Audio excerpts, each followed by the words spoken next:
Alright, so we've been looking at different division methods.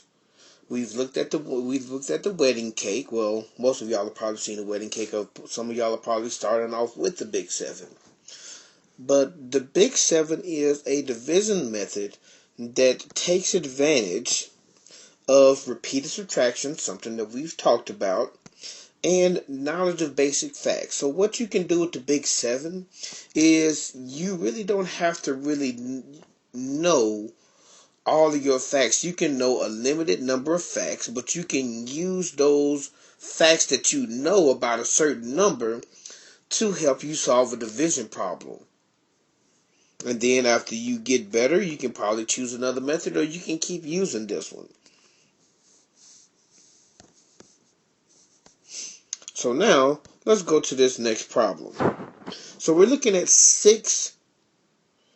96 divided by 6. So what we do with the Big Seven is we always write our numbers on the side. And so let's think. We're thinking about numbers times 6 that's going to start giving us groups of 6. Okay? So 6 times, let's try 6 times 6, right? 6 times 6, we put our equal sign on the side going inside to our division house. It's 36, right? That's going to give us 0. That's going to give us 6. And let's say, for example, you don't know all of your 6's, but you do know 6 times 6. So then you go say, well, I know 6 times 6 is 36, so I can use 6 times 6 again. Remember, taking advantage of repeated subtraction. So then, now, I just regroup here. 10 here, so that's 4, and that's 24. Well, now, you know that 6 times 6 might not work. But I know my facts up to 6 times 6. So I say, well, 6 times 4 then. 6 times 4 is 24. I subtract that. That's going to give me 0. Now the next thing that I do is the numbers that I use to multiply times 6, I circle them. I circle them and I put a plus sign between each one of them. 6 plus 6 is 12, plus 4 is 16.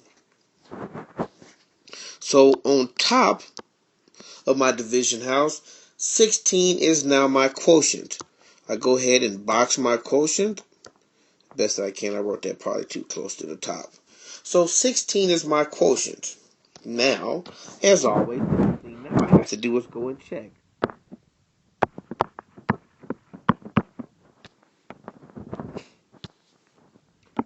16 times 6 is 6 times 6 is 36. I regroup my 3 tens from 36, and I put it to my tens place. 6 times 1 is 6 plus 3 is 9, 96. So my answer does check. And in fact, that 96 divided by 6 is equal to 16. And so now that is the end of our lesson on the Big Seven for 2-digit dividends. Here are some problems for you to practice, just so you can get better and kind of get a little bit more used to using the Big Seven.